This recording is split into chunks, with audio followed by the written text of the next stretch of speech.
Welcome to the Full Dive Gaming Podcast, bringing you a weekly dive of all the news, discussion, and condensed nerd talk you need for virtual reality gaming every Friday.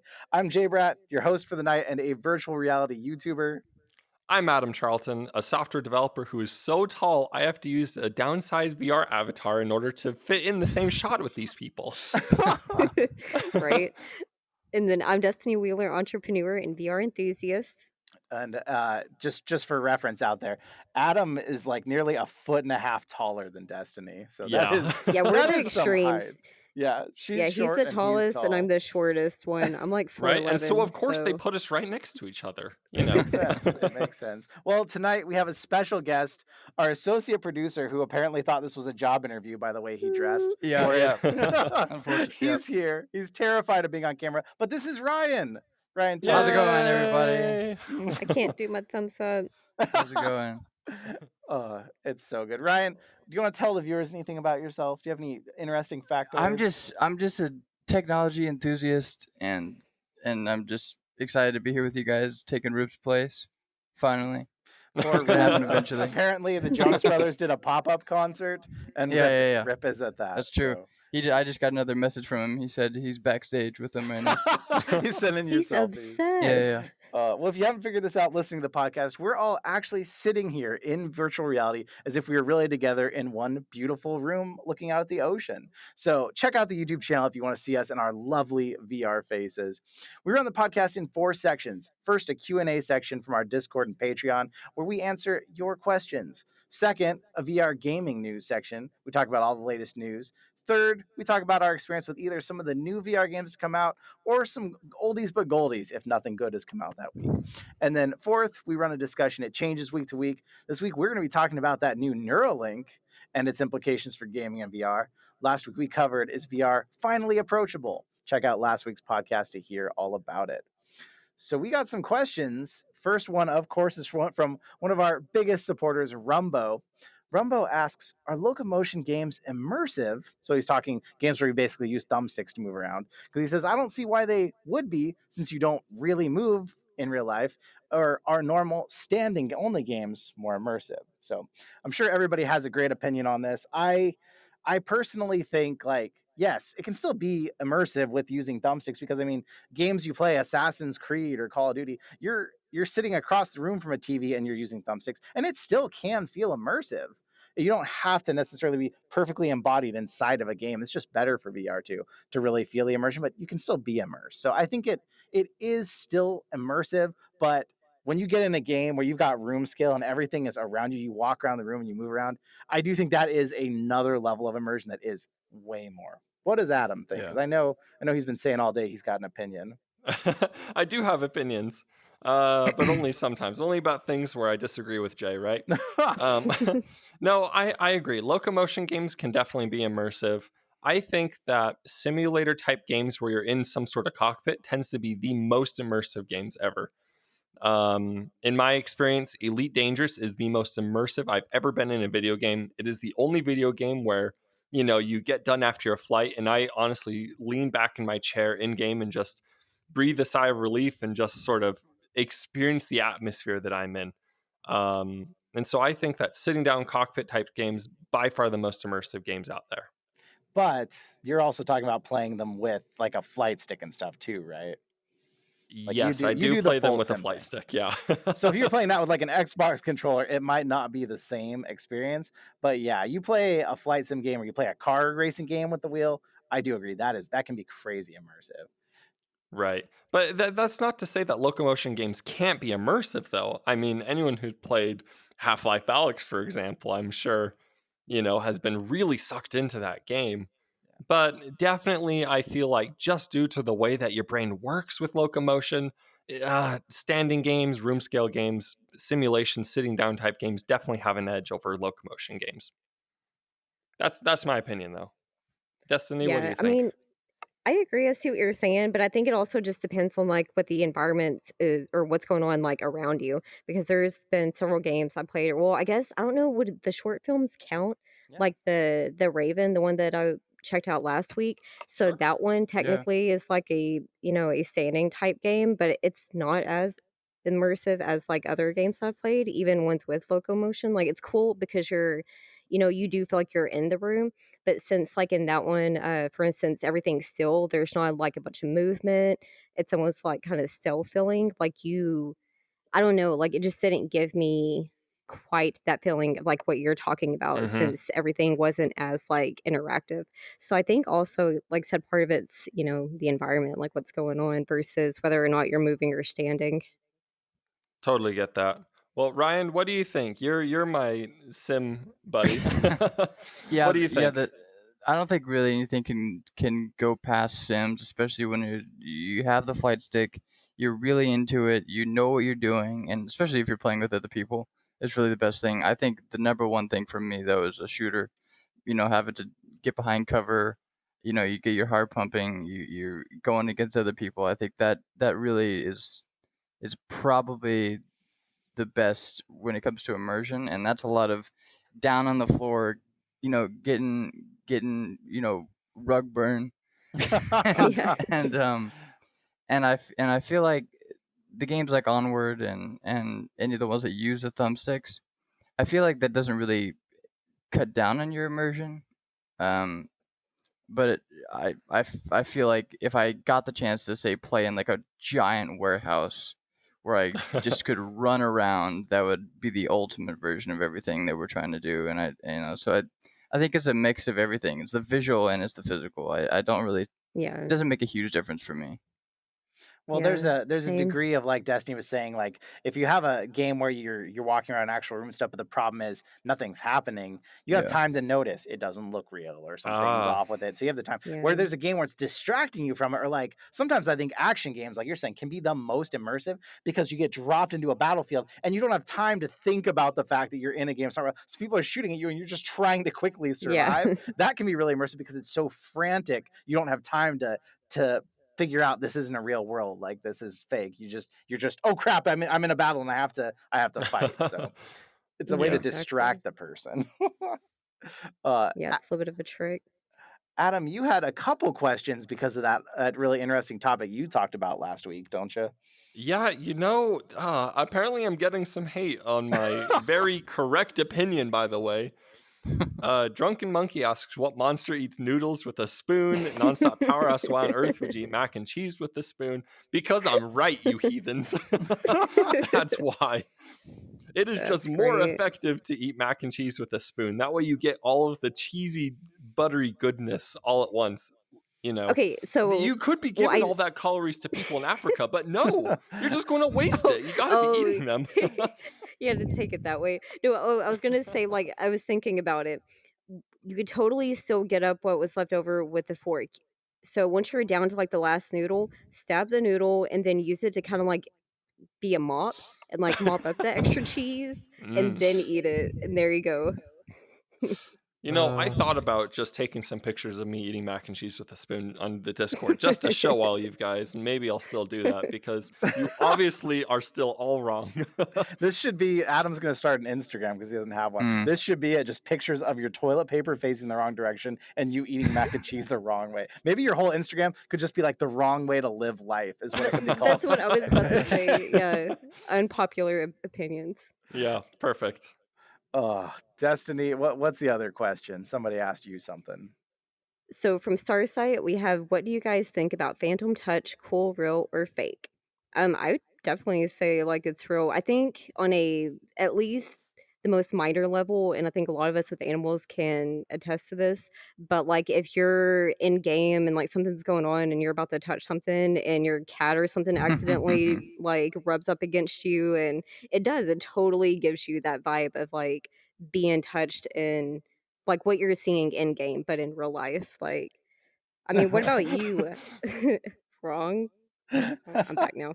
Anyways, what about you, Jake? 'Cause I know you have animals. And I'm sure you've experienced stuff like this. Well, so I think there's a name for the technical of this I think it's synesthesia, where this is most common in amputees who like they have a leg cut off and yet they'll still feel their foot itching or something, or someone can go to touch that area and they'll feel the touch. And in VR, for those who don't know out there, haven't heard of this, basically there's this idea that either through hypnotism or through real life simulation, like I could be touching Ryan right here, and he would have someone else in his room touching him just like this, even though he's trying to get away. And it would tell his brain that he's being touched through these exercises. You're supposed to eventually be to where if I touched him without anyone touching him in real life, he would feel that. And so I think there's a degree of reality to it, but I think that a lot of people probably play this up and like, oh yeah, I totally feel the touch. Like if I could walk up to them and like touch their shoulder when they're not looking and they like looked at me like they felt it, that would blow my mind. But it's really it's literally just tricking the your perception, like your eyes. It's just syncing up what your eyes are seeing and what you're actually feeling. And so do I think it's a thing? Yeah, I totally think it's a thing. Do you think as many people get it as say they do? Absolutely not. I don't know if I've ever once experienced it. It takes a deep level of immersion and a very controlled setting in order to get someone to feel phantom touch in VR, I think. And so unless you're like sitting down in an experiment type situation, yeah, I really don't think phantom touch is going to happen. It really needs to be a pretty controlled environment for you to start feeling it. Did you say synesthesia? I think that's the name. That's the one where you get that's where you can like hear sensory sounds. things, yeah, sounds or colors and that sort of thing. Okay, that's the wrong word. Do not quote me on that. Sure. Yeah, but the experiments they do with those sorts of things are crazy, and I think they're definitely real. I know that when you have something come up in your face in VR, you'll feel like a little tingling on your forehead or something, on your arms or something. I feel something. Or well, like Richie's plank experience. Like, what about that? Like, is that what they're kind of saying? Like, you kind of, if you're walking on the plank and visually you can see that, you get that same feeling. Well, is that like what they were saying? I'm not that's sure. just I immersion. think we need to differentiate immersion versus phantom touch. Phantom touch is simply like if you see your VR avatar being touched and you think you feel it in real life, like you really think that you feel that graze when there's nothing actually causing it. And people are trying to actively get this. They are going to a VR hypnotist or they are doing this experiment at home with someone else and they are trying to actually achieve this because people want this. They think, oh, it's really cool if you can feel the touches. But I definitely think there's a degree of people wanting it to happen and then they think it happens versus actually being able to achieve it. I think we're probably going to need some electronic interface, with the brain to get things to actually feel real like that. Maybe for later in the podcast. maybe we need to experiment with this. Maybe I'll slap someone and then someone in real life needs to slap them. And then on the third slap, I'll just VR slap them and we'll see if they still wince and feel the pain. Maybe I elect rep. Right. There you go. We'll use Adam. No. So that's the questions for this week. If you want your questions answered, hit us up on Discord. Join our Discord. Leave questions in the Q&A. Let's talk about some news. But first, you knew this was coming. This week's news segment is sponsored by Asterion Products. Does your VR headset sit in some crappy cardboard box or on the floor somewhere? Well, here at Full Dive, we think your headset should rest on a stand worthy of your VR device. And that's why we are excited to recommend the Aura Universal VR Stand. It's compatible with every VR headset. It's minimalist, it's modern, it looks great sitting there. There's pictures of it all over my Instagram. I think we've got some on the Full Dive Instagram. If not, we're going to get some on there. Show you how good it looks. It's got RGB lighting. You can cycle through the colors. You can have it turn off and just have it sitting there looking nice, whatever you want to do. What do you guys think? We all have them now. Ryan, you have an Aura, don't you? I do. Yes, I do. Yes. What's your experience? Because everyone's heard theirs. What do you think of your Aura? I'm a huge fan of stuff that just look really clean and simple. I'm like, as simple of a design that I can get that just looks really good. I think that's how I go. And I have it sitting on my piano to my right with the headset on it, and I use the red and the green light are my favorites. So classy. But that's nice. Definitely. Yeah, classy. The suit is starting to make sense because you're just a classy individual. It's also, we didn't mention, it's got a USB port on the side. So if you have a Quest and you need to charge it, it'll charge that. If you're working with a different VR headset, if you've got a PSVR, you want to charge your Move controllers, you can charge those from the side. Any VR peripheral you need to charge, it's there for you. If you want to get your own, head over to AsterianProducts.com, get $5 off with our code, one word, full dive, FULLDIVE. It's in the show notes, it's in the description, it's everywhere for you. That's going to get you $5 off any order over $19.99. So that would mean if you wanted to get your Aura stand, it's only going to be $24.99 for you. Free shipping. That's a good deal. We've got some news. Let's talk about this little thing called The Line. Now, there is a Brazilian VR developer, Arvor. They've just won an Emmy Award for Outstanding Innovation in Interactive Programming for their VR narrative, The Line, which released on July 9th this year. It's available on Quest, and it's touted to be one of the best narrative experience available on the headset. It's also on Steam, but you can play it with hand tracking on the Quest. So that's kind of one of the big deals I think about it. It's only like 15 minutes long. It's $5.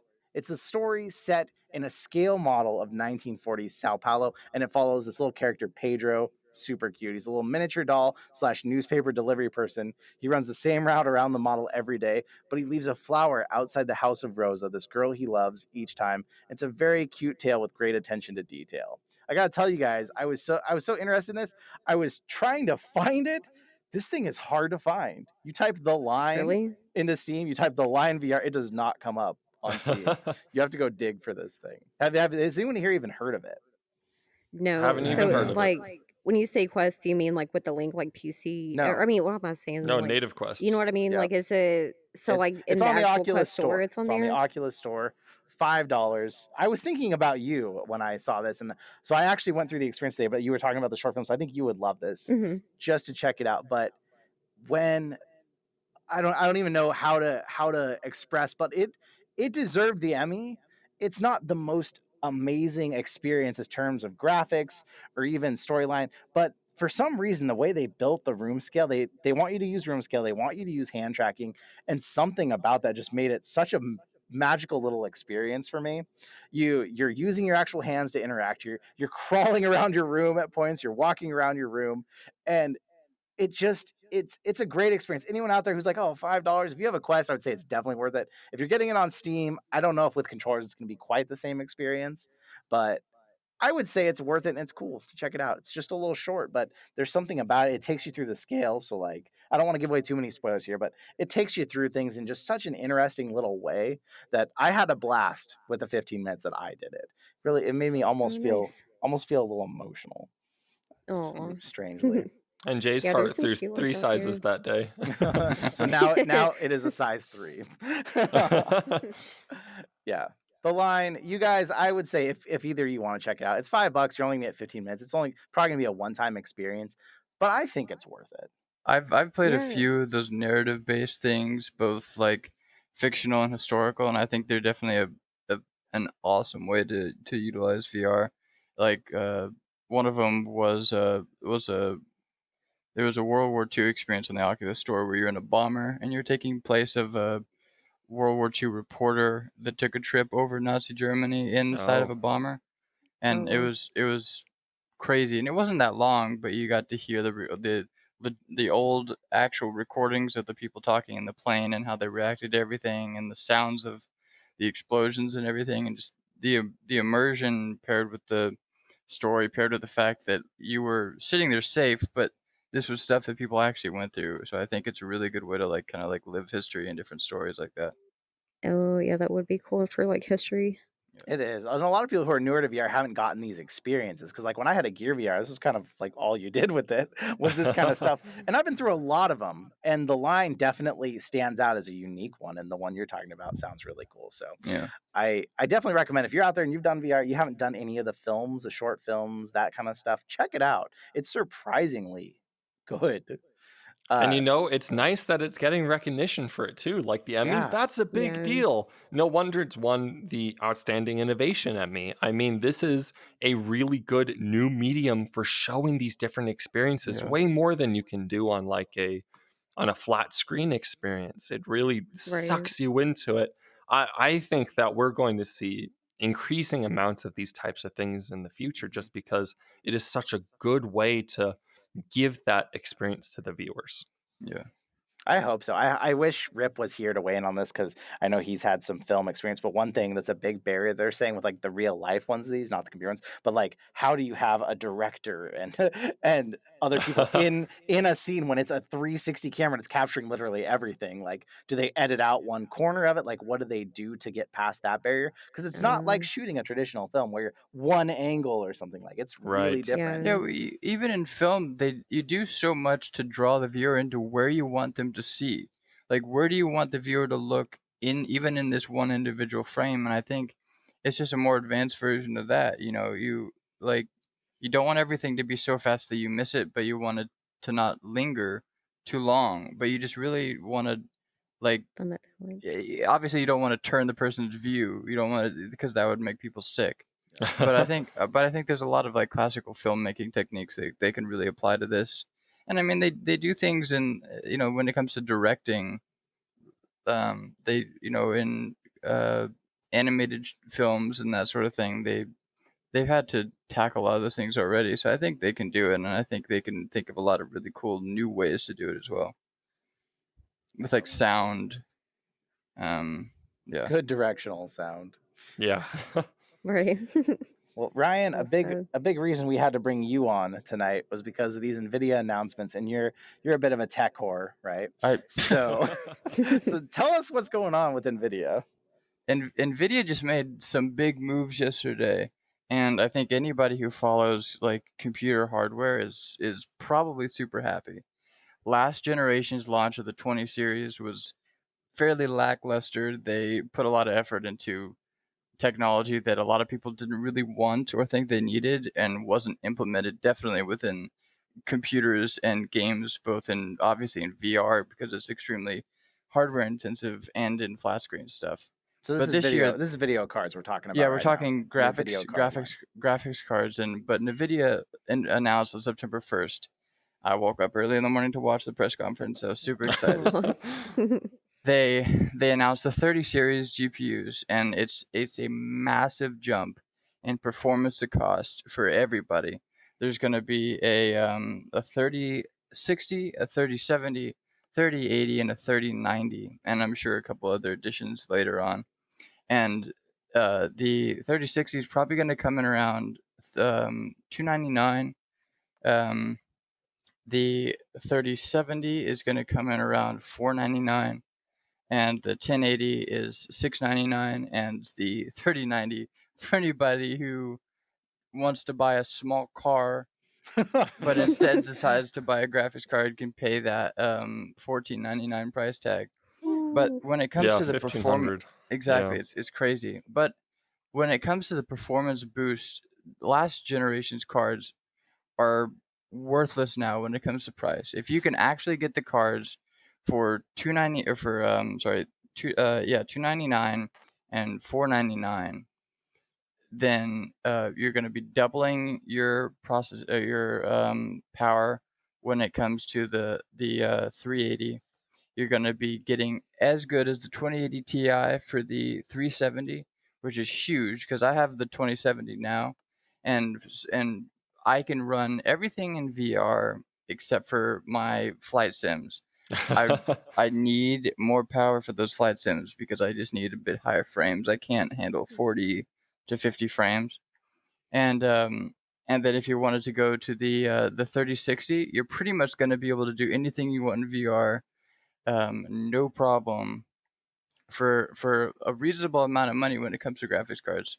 The the way prices have increased over the years have really made it a barrier to entry for a lot of people. Because they're like, okay, I want to get into VR.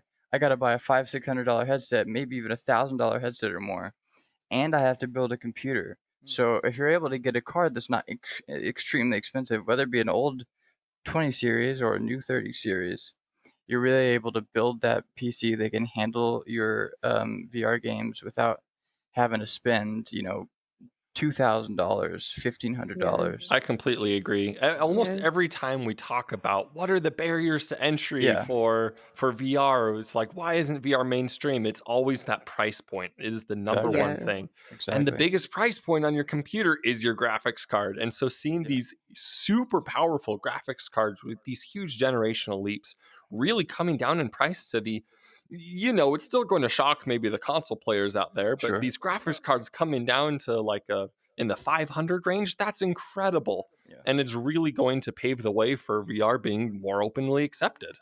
Yeah, I'm really excited for it. And there's leaps and bounds, not just hardware wise, but also software wise. They're doing a lot of things with new ways to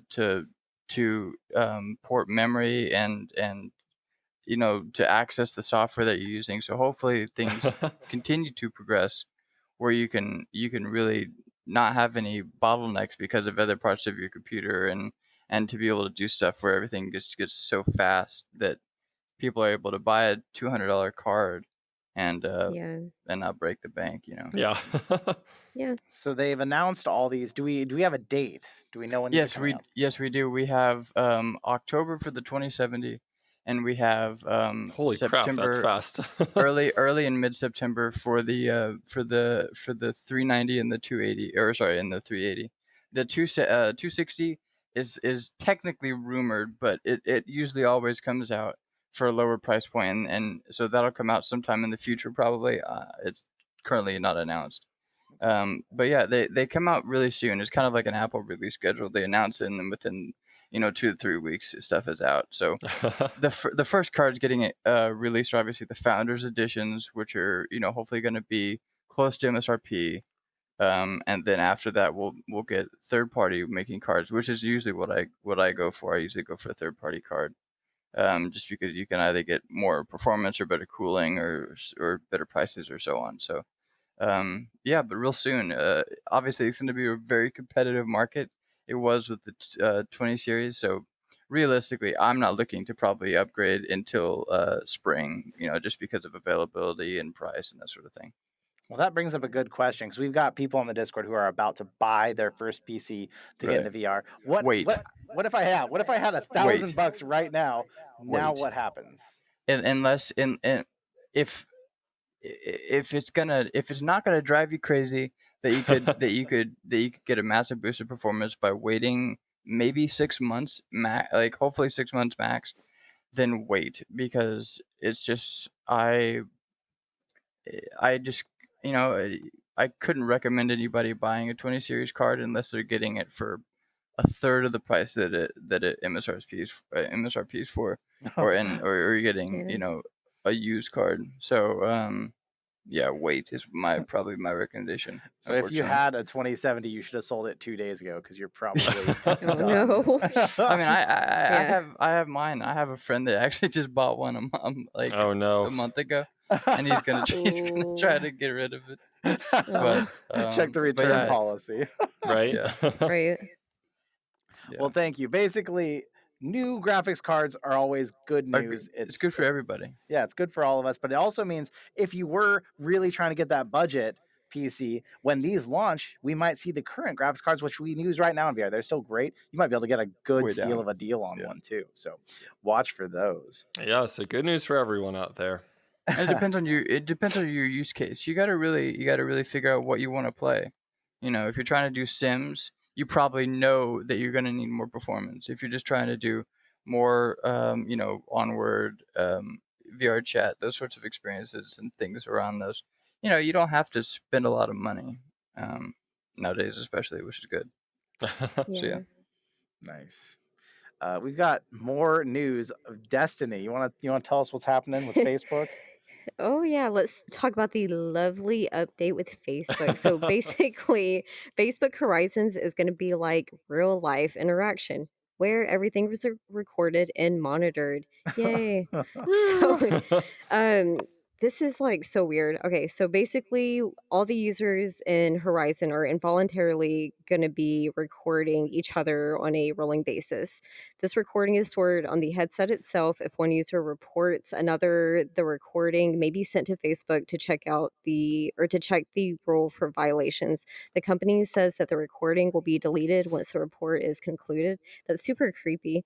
And That then I think the yeah. creepiest thing is that anyone you interact with, you can invite invisible observers from Facebook to watch you in real time to make sure you don't break any rules. And oh yeah, and so the users will not be notified when they're being watched. So it just keeps getting better. That's great. So it's hard. It's hard. I gotta say though, and maybe I'll disagree. How is this really different than any other sort of game out there or MMO?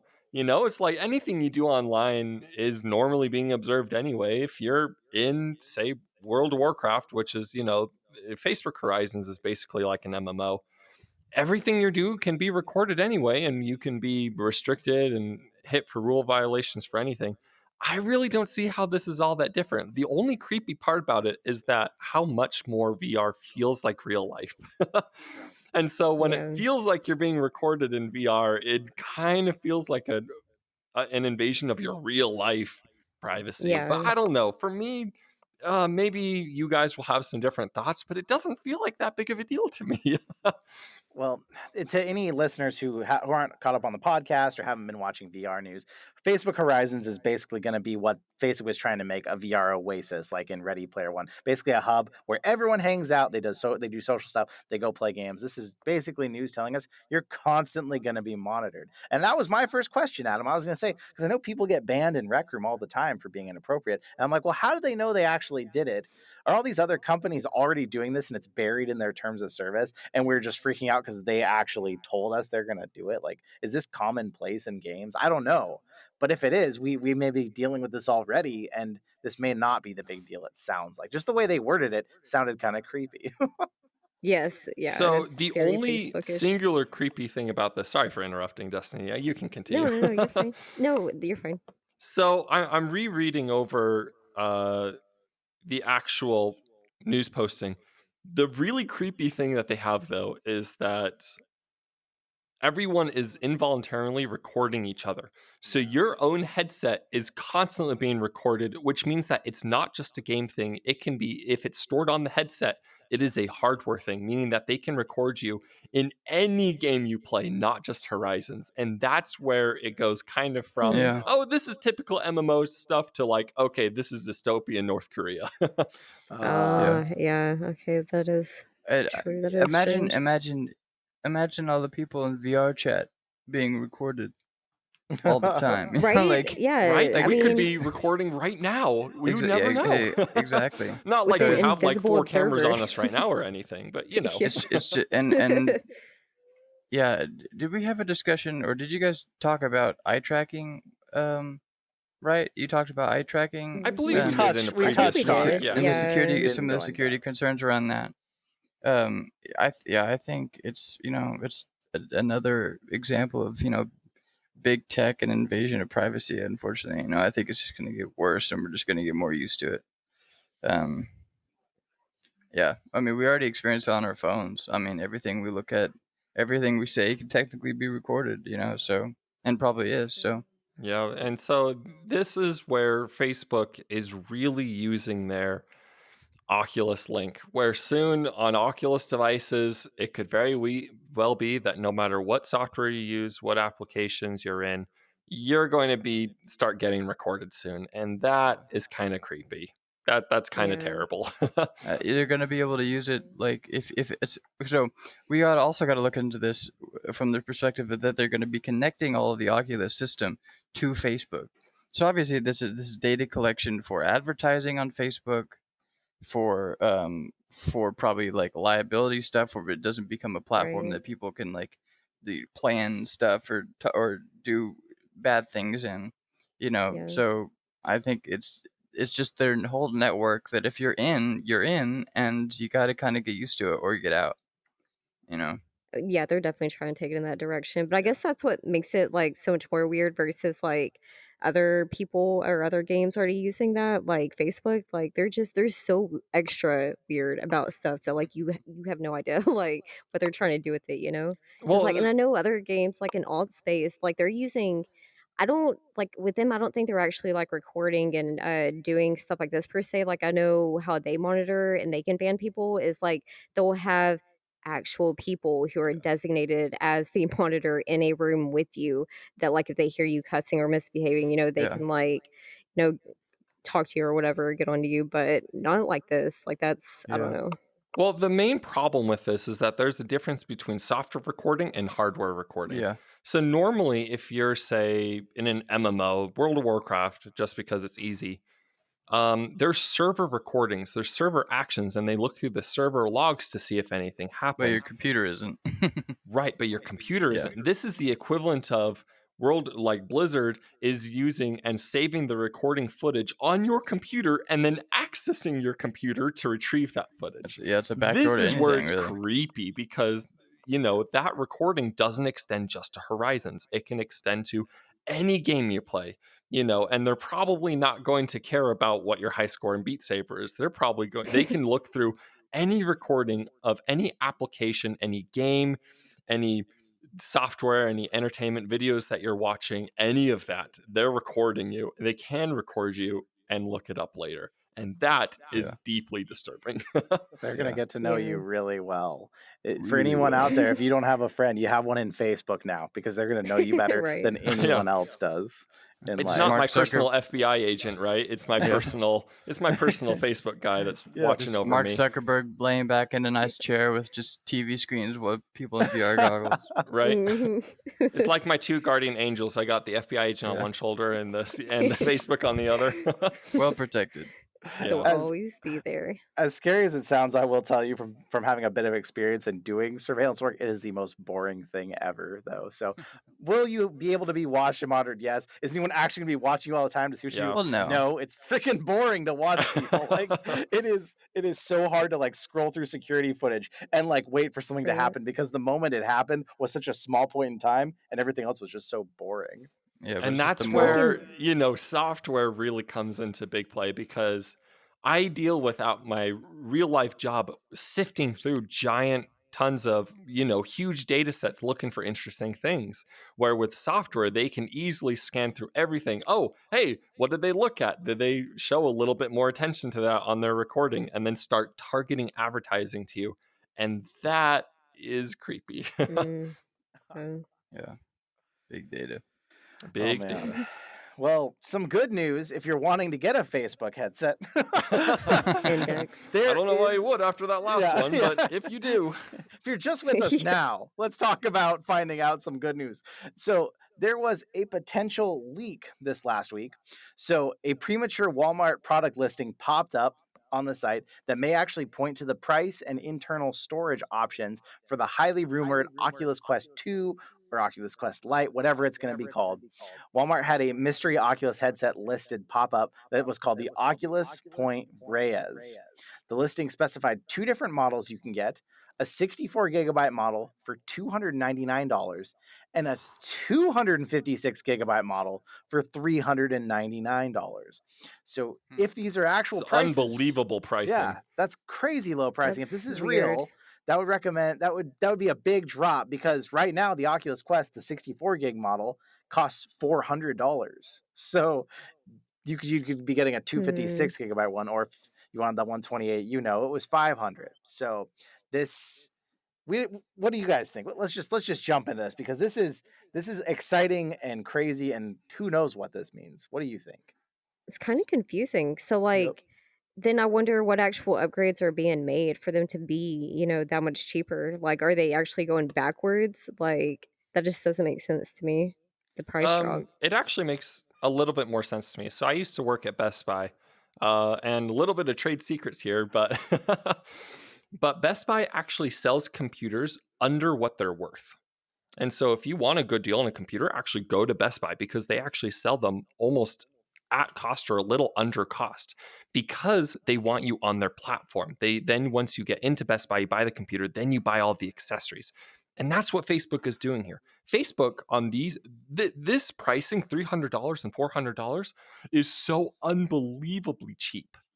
They are definitely not making any money selling you these headsets. They're not making anything. They might even be losing money, but they're getting you on the platform. They want you on the Facebook Horizons, on their Oculus store. It's an unbelievable marketing strategy. And honestly, seeing those prices, it even with all of these things, it almost makes me want to pick up an Oculus just for the heck of it, because you almost can't say no to a $300 headset. Are you kidding me? That's incredible. Right. $300 wireless headset. Right. There Completely is standalone. We don't have any final renderings or pictures, so we don't know for sure if the pictures that have been leaked since July are the ones. But if you look at them closely, there are a few places they've saved money. They've switched from the headband of the Quest and its like rubbery design that tries to make comfortable to just a terrible elastic band like the old Gear VRs used to use. So they are shaving some costs here and there. But if this thing supposedly has a better refresh rate, it probably has a better processor. So they're definitely, if it's an upgrade like it seems, they're definitely probably losing money, but they're going to make it up in software. They know it. They've got you trapped on the Oculus store for the most part. Right. And really, there might be a point if Horizons gets big enough, they might start giving headsets away. Like that sounds crazy, but they might just give them to you to get you in Horizons, because then they can advertise to you. They can it's the data. You mean watch you? Hey, they did the same thing. There was all these projects where like Google and Facebook was trying to just bring, free VR or free internet to Africa with like these, Wi-Fi weather balloons, right? All these crazy ideas. This is sort of the same thing. They know that if you're on the Oculus, you're going to be using Facebook products. You're going to be, Facebook monitoring. Same sort of deal. They want you on their system. They want you on your platform. So basically, it's kind of like the free games that it seems too good to be true, but then there's all the in-app purchases, and that's kind of what they're going to rely on. And plus, you're like you said, like you're in their system at that point.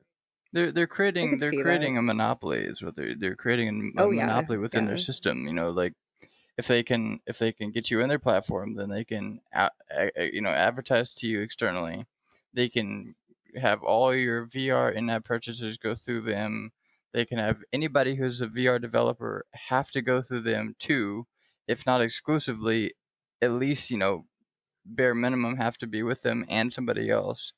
Like they're gonna start competing with Steam and it's just it's gonna be it's they're trying to build a bit of an empire when it comes to like the VR digital entertainment. Well, and Natalie brings up a good point from our comments is like they can be cheap because they're going to be mining all your data. You are their product. Right, the guinea pig. That's why Facebook is free. Like on that line, the next news piece, Adam, if you kind of want to rock through it, it's about Facebook. So let's just get it out there while we're discussing all this. Right. I'll just throw this out there. So for our final news piece, we all know that the EU has some crazy privacy laws, and all this stuff that Facebook is doing with linking their Oculus and Facebook accounts seems to have caused some problems with Germany, where Facebook and Oculus has actually pulled away all of their Oculus store listings in Germany.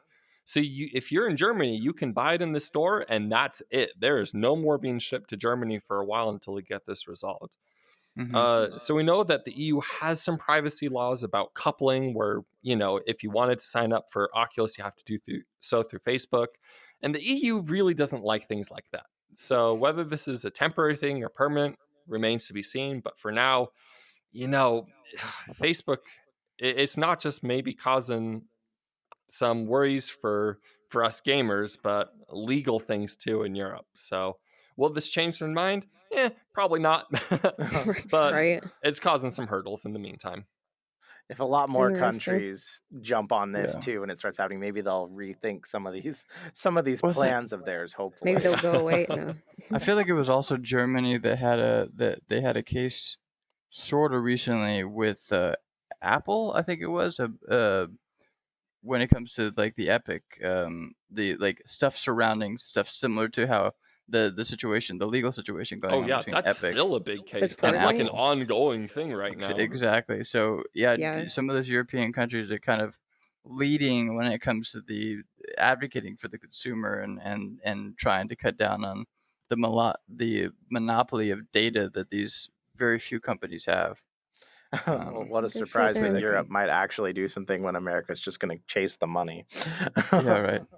Right. Total random one. We got a question from chat here. Makama Kazik said, "Is typing in VR hard?" Who here Yes. types much in VR? Because I don't. Yes. Nobody, but it is. I hate it. It reminds me of Even like the old Xbox 360 keyboard. If anybody knows what I'm talking about, it was Or typing in the alphabetical Wii. order. no. Or If typing in you've the ever, Okay. Wii. yeah, typing in the Wii is the closest I've come to Yeah. like getting that feel of it right, because it's Yeah. like you have to aim at it and click Yep. and click. It's a little bit more intuitive than something like the Wii, but man, it is not pleasant, especially for someone who Yeah. works on a keyboard all day and just cruises through it. You don't It's want to not write. You pleasant. don't want to write your essay. However, I Oh. have seen some promising improvements. I've been scrolling through the virtual reality Reddit, and there's this one user that's been doing all of these really innovative things with typing and just getting faster and faster. And so maybe I think that better typing will come in the future. Maybe not soon, but it will come in the future. And I look forward to that day because, man, typing in my password for VR chat is awful. Oh yeah, even just simple things like passwords can suck. It reminds me of, or if you're trying to like use your Roku remote to try to like search something in a title, Yeah. and like it takes you forever. You're trying to like find where everything is. It's so bad. Yeah. Yeah. No one's nailed it yet. There's different things. Some you like point your pointers, and some you try to physically click with your fingers. I don't think anyone's quite nailed it yet. I feel like the finger one I've used in a couple games, and that one was honestly better in some ways, just Yes. because it felt like a more physical interaction. Well, here's the thing. Right. I feel like I haven't ever found the right solution to a VR typing. And I found plenty of wrong ones and some not so wrong ones, but I Yep. haven't found a right one, a good one yet. Yeah. Yeah. Before we move on to the games, there was, I think, maybe a few points we missed just to go over in the Germany case. So, Adam, was there more you kind of wanted to say on that? You know, one important point to bring up that, our producer is lovingly typing to me and highlighting, capitalizing, putting it all red and everything, is that this is actually really important precedent with European, because with this with Germany being a precedent for kind of pulling out Facebook over this Facebook Oculus coupling, it's giving a lot of precedent for other European countries to do the Mhm. same thing within EU laws. And so this isn't going to be an isolated incident just in Germany with Oculus. This could be all Europe wide. And so it could mean really big implications for what Oculus is in Europe soon. We won't know. Yeah. We need to see more. We need to see more countries fighting some of this data stuff because Unfortunately, if no one we does, don't see a lot of that move to the U.S. though. Yeah, most of I the wish time. some of that moved here. Yeah. Oh, I know. Yeah. Vote for Adam. I will make it happen. Okay, Right. Adam, 2024, 2020, 20. I don't know if sooner? I'll be He's- old enough. Hold Yeah, on. you're not I old. think I don't think you're old yeah, enough. I think I need to wait until the 32 election. I wow. didn't know there was an age. I thought at this point we had just Yeah, I given up didn't know any that No, sort you either. I have don't to know be if there's gonna be a 35 32 to be a president of the United States. Crap, So none of let's us- see. Oh. None of Yep. us can run So I gotta yet. wait for the 32 election. Yep. We'll see if there's a 32 election. Yeah, you got Yeah, a if lot. the world will last that long, right? Oh gosh. Well, before we get into games, Adam, you love your Asterion. Why don't you tell us about our sponsor? I do. So Asterion is the one product that was able to pull my VR headset out of the cardboard box. So Asterion makes a beautiful headset stand, and its RGB can come in a number of varieties, so it can fit with really any sort of lighting situation that you have. And even without it, it is just a clean, polished experience. You don't even have to do the lighting. One of the best parts about it, though, is that it has a USB port built right into the stand. It allows you to charge your headsets, your controllers. I love charging my controllers on the stand. It just keeps all of your headsets and all of your VR peripherals right, neat and tidy, right where it belongs, in the place of honor, in a beautiful RGB throne. And so if you are like me and had it in a wonderful cardboard banker's box for literal years, this is a great way to move it out into its place of honor, highlighted on your desk. Yeah, you want to show this headset off to people. They don't want to see you pull it out of a gross old box, then put it on their face. You want it to be on a throne. Use code FULLDIVE, one word, at AsterianProducts.com if you want to get the Aura VR stand. It's going to take $5 off that price. It makes it just $24.99. Or if you want to see some other stuff on their site, that code works on any order over $19.99. So you can get something else. You can get some grips for your controllers. Grips. Check out AsterianProducts.com. They're really cool people. We finally got to game together. Some of us, Yay. not all of Yay. us, but some of us. Destiny, how was Pavlov today? Oh, that was so much fun. Yeah, because I think like that was my first time playing it with you, right? 'Cause Yes, it last was. time it was me, Jay, and Rip. I know, I So, got yeah, totally left out. Oh, I know, Oh. right? Because we're the Pavlov people. Right, we But, talk about Pavlov so much, and it's great to finally, I can't say sit down and play Pavlov with you, but but get Right. together and play Pavlov, and it was a blast. But I would love to hear your experience with it. So I'll say that originally we were going to play the game Contractors, which they have the PC version, but I have it through SideQuest. And so, like, I was going to try to play it without my link, but that was not working. And also, my hands are doing that thing again where they're just like doing whatever they want. We know. I don't know if it's tracking or what, so ignore that.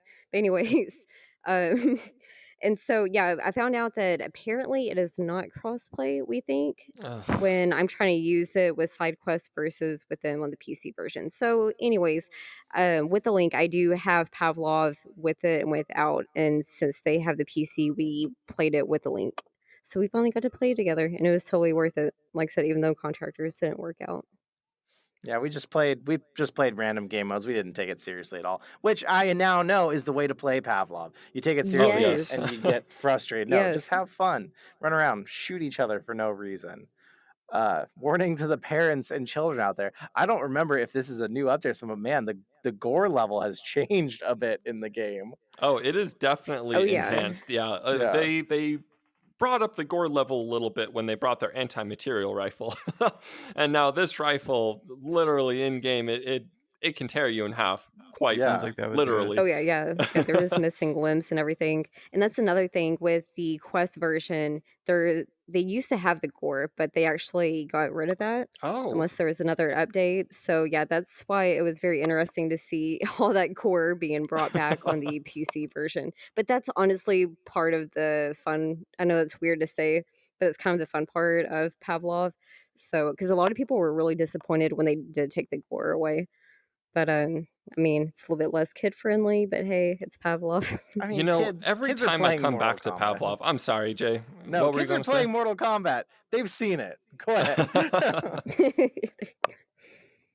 Every time I come back to Pavlov, I am just astounded by the charm of the game. I'd like to say that Contractors and a couple other of these newer shooters, they have some really good ideas that are a bit more polished, but man, it just doesn't have the charm of Pavlov. Pavlov is just, it really is the grandfather of shooter games on VR. It set the ground rules for so many of these shooters to come, and every time I go back to it, it is, I can't speak highly enough of Pavlov. Oh yeah, it's definitely like the OG like FPS game for VR. Like I don't think, and because of that, I don't think there's ever going to be another FPS game that I'll see the same. Like it's for No. me, it is my version of CS:GO. Like Pavlov is just, it's awesome. It's fun. And here's the biggest selling point of Pavlov. If you are still on the fence about VR shooters, this is going to be the biggest reason to pick up Pavlov. A couple other games like Contractors, you hop in and there's maybe like one server open. You pop open Pavlov, which is like, 2.5 years old at this point? And there's thousands of players still playing Pavlov right now. There is hundreds of servers open. You could hop into almost any game. And Contractors, you get one server and that's it. Yeah, that's And so true. that's why, Pavlov might just be the game that never dies just because it is so popular. And it will continue to be popular because it's popular. Mm-hmm. Brian, have you played Pavlov at all? I have. I've played more Onward.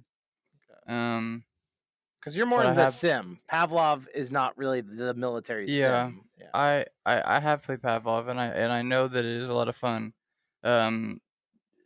the less realistic or realistic damage that it has is the one thing that I am not as much of a fan of. But when it comes to how solid the game feels overall, it's definitely there, and it'll always be probably the example for everybody to kind of go off of when they're making new games.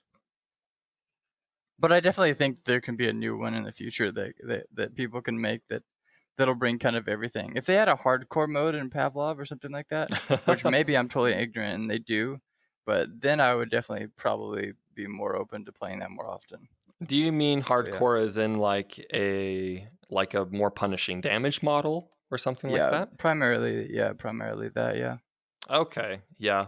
But you see, that's really what sets Pavlov apart, though, from a game like Onward. Like Onward really tries to have that punishing damage model and Sure. really hyper realistic aiming. And I feel like if they added it, I'm not sure how popular it'd be because they're not trying to go for Maybe. the heavy milsim people. There's Sure. games like Onward out there for that, and Pavlov is really a goofy run and gun shooter.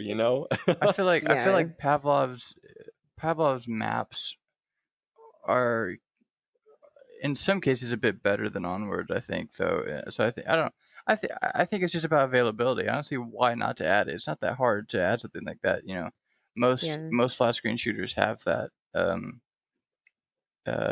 Modern Warfare. Most of the Call of Duties, most of the Battlefields, except for the latest one, which is a huge turnoff for me. So I think it's just about availability. I think it would be fine for the people who want to use it. I don't see why not. But yeah, And maybe there is some modding available for that. Sure, yeah.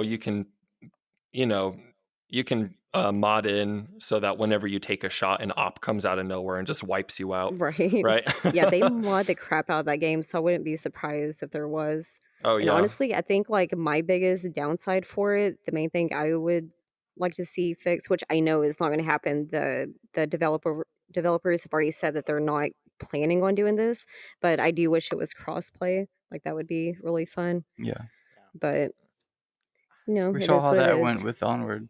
Yeah, no. Well, I think they have the luxury of being able to get away with not doing it because, Yeah. like Pavlov, the average Steam users playing Pavlov is 1,000 plus, Yeah. where with like Onward it's 100 to 500, and Contractors it's about 100. So they can get away with not having crossplay because no matter what platform on, you're gonna have servers open, and Oh, they yeah. probably don't want to risk degrading the game. But my one qualm with it is the recoil on every gun is just insanely intense. Like I enjoy the arcadiness and the fun and the goofing around, but when I'm actually trying to kill somebody, I feel like I have to like shoot one shot with a machine gun. I have to wait for my hands to come back and then shoot another shot, and that just Okay, even when but we're to having put things fun. into perspective, Jay was running around dual wielding light machine guns.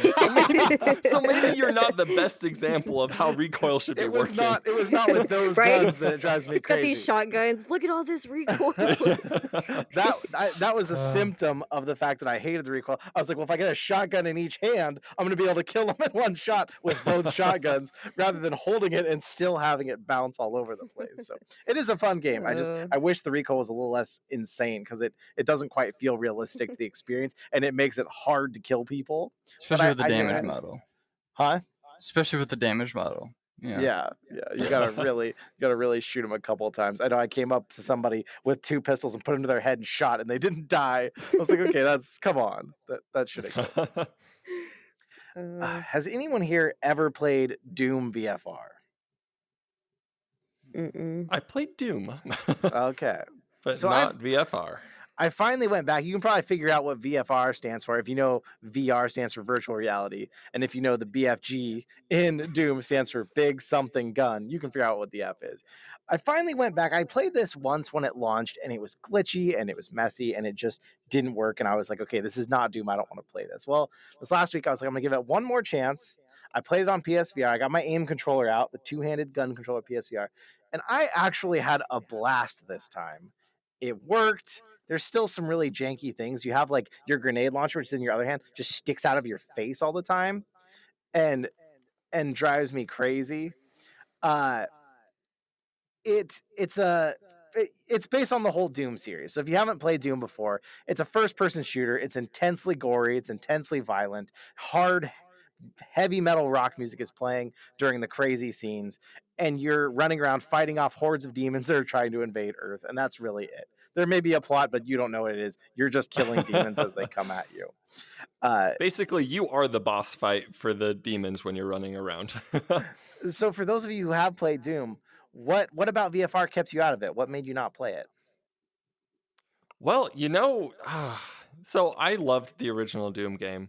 And I'm not sure if I ever really wanted to get into VFR because weirdly, it only supported teleport locomotion. Mm-hmm. And that kept me out of it. That was the big thing that kept me out of the immersive experience.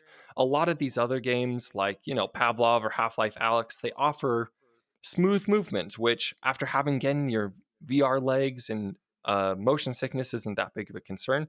Only being able to use teleport locomotion was a big turnoff for me.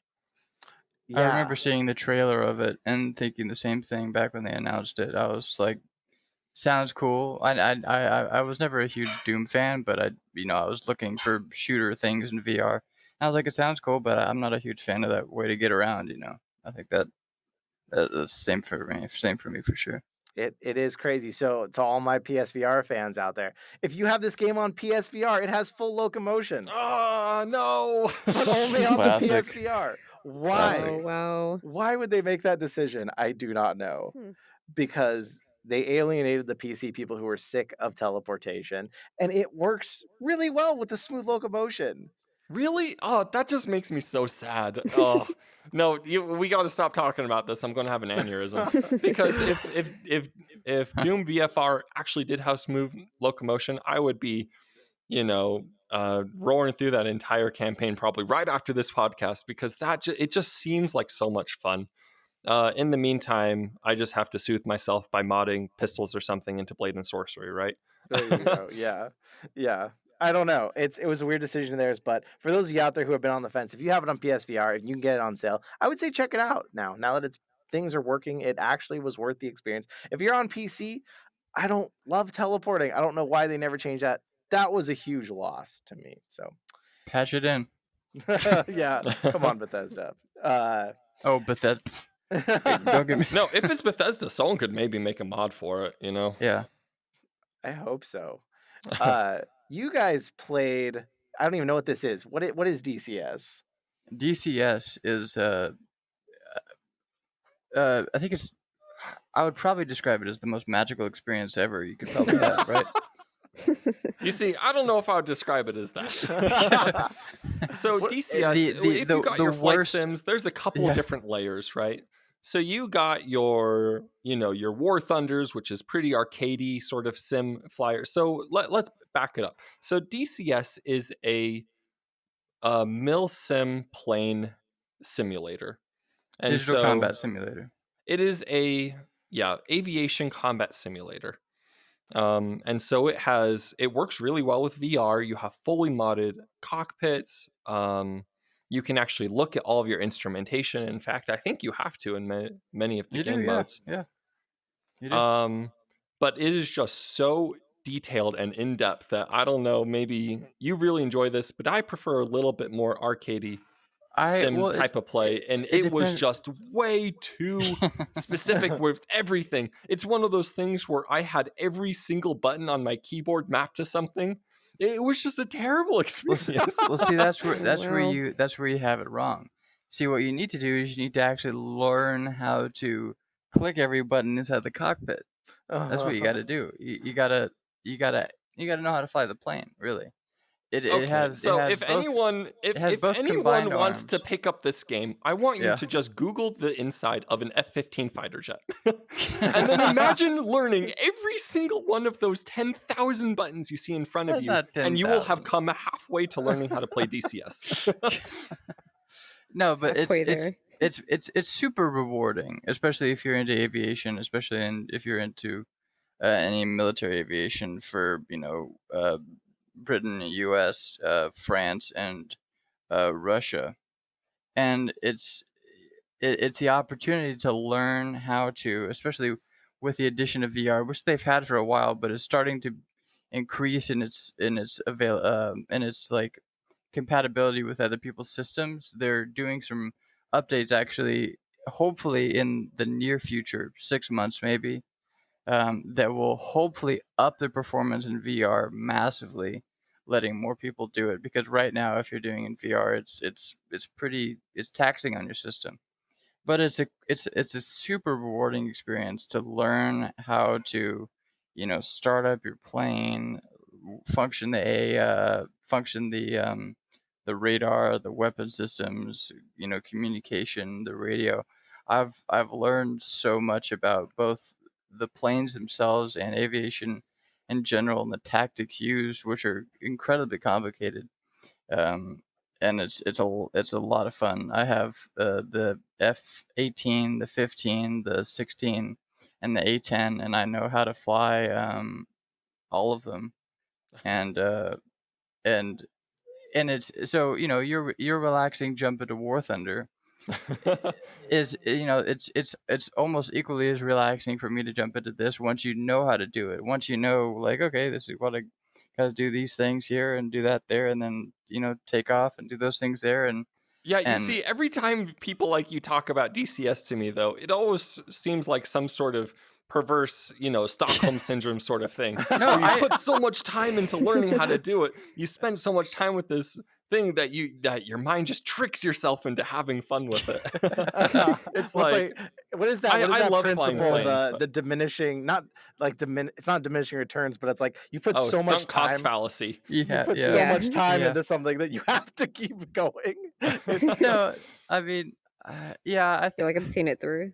it's an example of how far you can go, especially within VR, to doing stuff that's so real to life, true to life, and this will go crazy, especially when the new Microsoft Flight Sim comes out. And I would include, that into the discussion of DCS, and because Microsoft Flight Sim has every single plane has clickable buttons. It's not all of the systems. Like for me, when I go in there, I know how to, function the Airbus A320, the 737, the 747, and so on, 787. So I hit a barrier where it's like, okay, I know how to do so much more than these clickable buttons and these cockpits let me. But Mm. it's still being able to do those things and, fly on ILS and operate the weather systems and do ATC, especially if you're getting into something like VATSIM, which is a whole nother topic that people can, research separately. Wow. It's something that, especially VR being added to that, will unlock an opportunity for so many people to learn how to, um, f- you know, fly and function within the aviation world. Wow. I was playing with somebody though, and they were like, I think the more I know about flying, the more nervous I feel in a plane, because it's like there's so much stuff I didn't know, and now that I know, it feels so complicated, and I don't want to be sitting there thinking that the pilots are one of them sleeping and one of them's having a coffee. Oh, right. So, but Wow. but it's a The lot of Oh, fun. no. You've done your job with this game by making me know enough about the game. No, I never want to touch it. No, Well, but one of the cool things about this game, though, is that you actually don't need like a joystick setup. You can actually use your controllers in game, and that is one of the coolest things about DCS. It is free, and so if you feel like being a yeah. masochist today, don't be afraid to pick it up and give it a shot. Crash your and plane a and de- couple and times. and definitely try Microsoft Flight Sim, especially when the VR comes out, because you'll be able to get that on Game Pass for cheap, and I think it'd be super fun, especially once they have VR and shared cockpit. We could hop into a cockpit together and fly around and go see places and do these things. And doesn't have to be stressful. It's a crazy way, especially within, in the times we are now, with quarantine and everything, to see the world and to like hang out and that sort of thing. So, Yeah, um, that I've would be cool it's as long as you're awesome. not flying. I've always dreamed of sharing a cockpit with you, Ryan. So that's perfect. Uh, there's been there's been some crazy stuff going on in the world this week, just in the world of news, in the world of science, technology.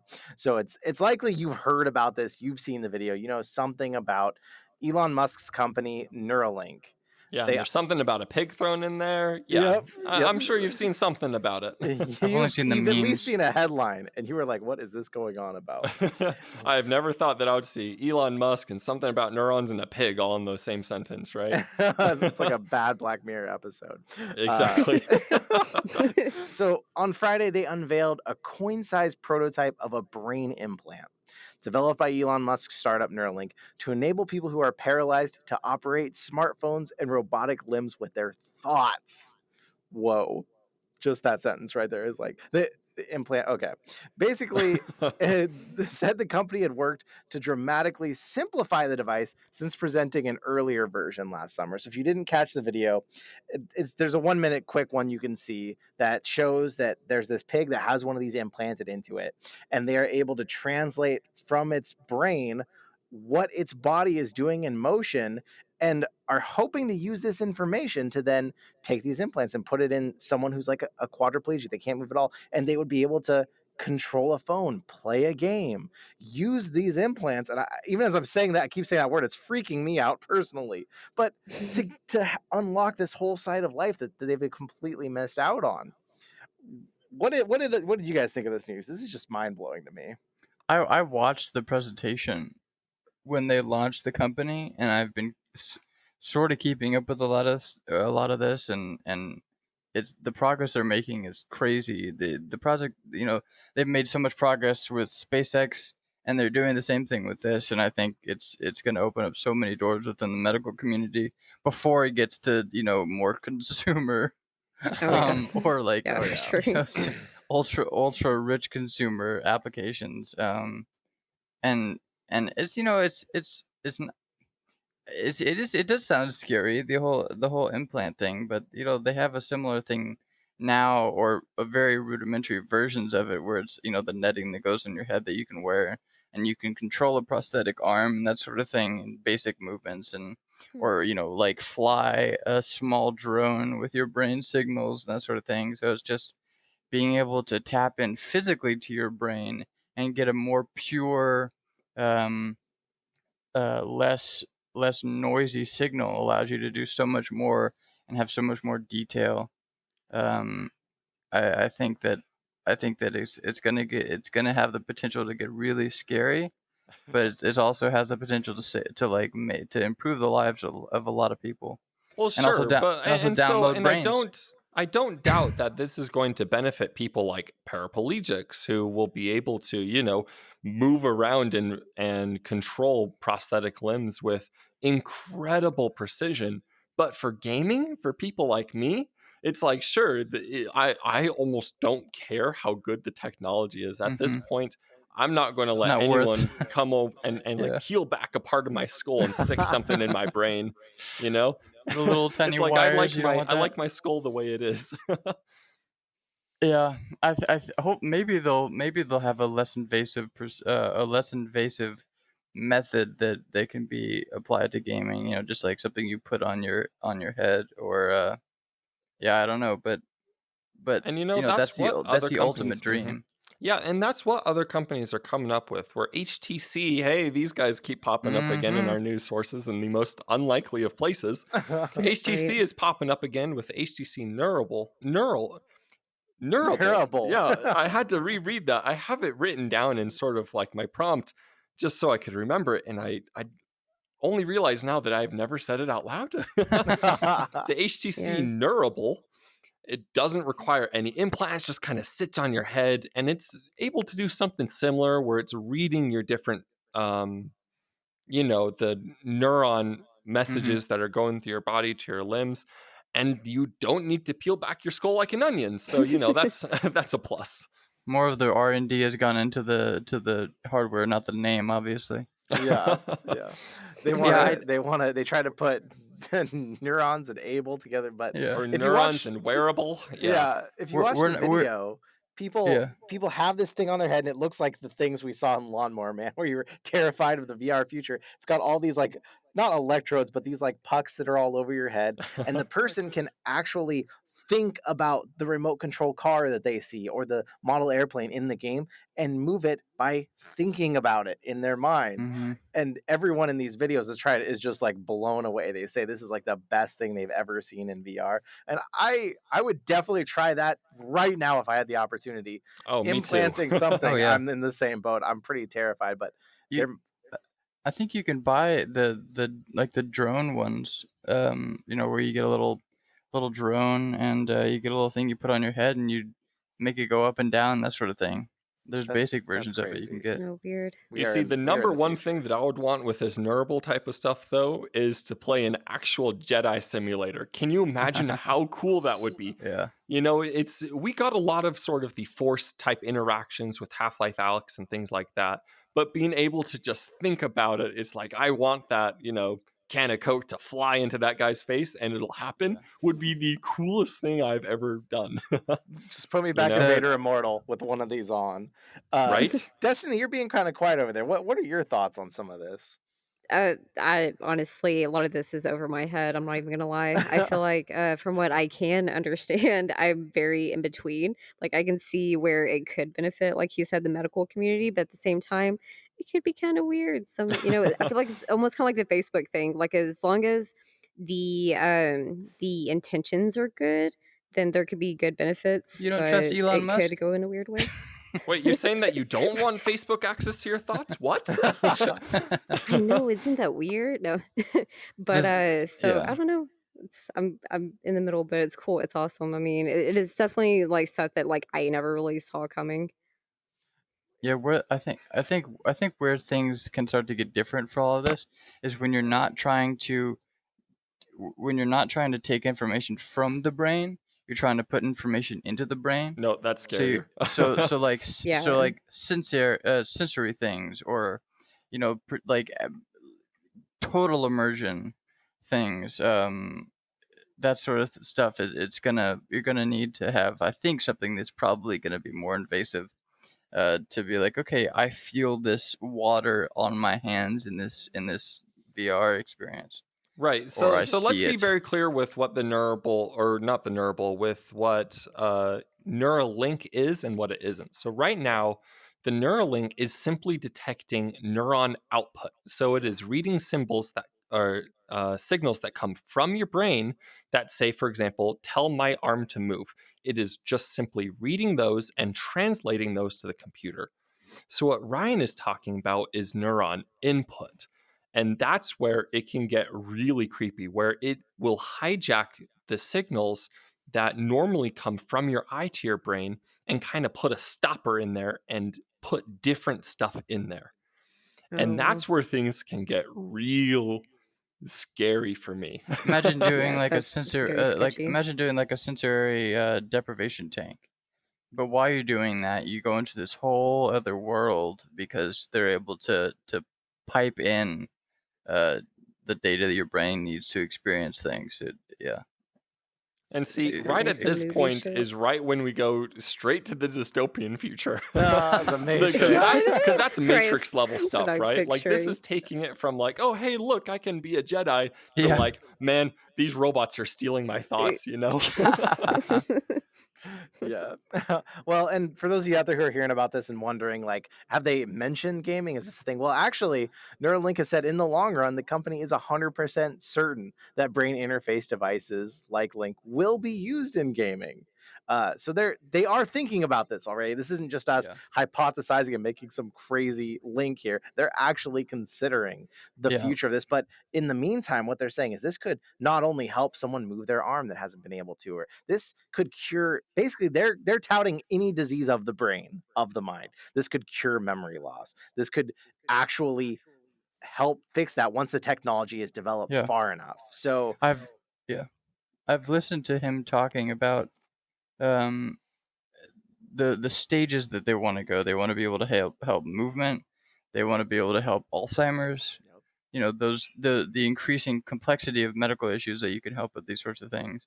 And then they've talked about human interfaces, being able to being able to communicate with each other, not verbally, but Yeah, nope, through I'm our out. through our implants. And this is all stuff that they've talked about, and all stuff that is technically possible.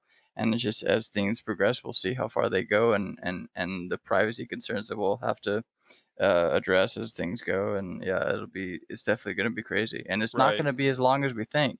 Probably. I think that we're going to have an easy 2 decades before we start seeing any of this for gaming, though. Yeah, but 20. What is 20 years before stuff starts to get like that? Like, yeah, I think it'll be 40. very interesting. I mean, Yeah, but 40's not old. 40's definitely not old for then. No, You'll be not at all. president by then anyway. Oh, right. Totally forgot Right. about that. You'll have to have one of these to communicate with the American people by then. You will Yeah. have it. Yeah. Adam Charlton, 2032. You'll just get interrupted by Adam talking. Welcome, Americans. I'll beam to my campaign speeches straight into your brain. Yes. Oh, my Oh, gosh, man, it's wow. perfect. Well, with that, we're gonna wrap things up here. Thank you so much to the live audience. We've been doing these live streams of it. I think that's super cool. So if you are hearing the podcast, you're like, what are they talking about? Wednesday nights when we record the podcast, we live stream it to YouTube. So come check out the YouTube channel. Subscribe, say hi. We actually respond to all our comments. We talk back. We're active people, but we find the time to take care of everyone who comes and hangs out with us. Tell them about the Discord server, Adam. The Discord server is a great place if you want to come chat with us or just normally hang out. We have a pretty active Discord server. We're on there all the time. Feel free to come by, pop in, and, stay a while and listen and interact. Yeah. Ryan, what do the patrons get? The patrons get so much and more to come. Right now we're getting the patrons an early version of the podcast that's ad-free. You get access to private Discord channels that we're extremely active in, and you get to get your questions that you want answered in the podcast pushed up to the top of the list. And we're definitely open to suggestions, and we want to make it as great of an option as we can. And right now it's only was it $4.99 for the level that we have, and we definitely want to thank everybody that we have in our Patreon right now. It's amazing that we have some people right now. And we'd don't love to forget see one more. of the bigger Patreon benefits. So if you're watching this live, you know what we're talking about. But we often stay around and just listen That to is our true. viewers and interact with them. We call this the Full Dive After Hours, and it is a Patreon exclusive recording that you get to interact later. So if you want to listen to us when we're a bit more relaxed after the podcast, a bit more chill, become a patron and get access to these the Full Dive After Hours forever and ever. Get some booze into Jay. Well, Adam, it sounds like Lindsay Charlton in the chat already. You have her vote. She's saying Adam for president. So this is the start of the Nice. campaign trail. It starts right now. The rest of your life, Adam, starts right now. You got to 20 work on your internet speech points to hand. whoever photoshops me on, Adam 2032. There you go. That'll be better than the last thing you were photoshopped onto. That's good.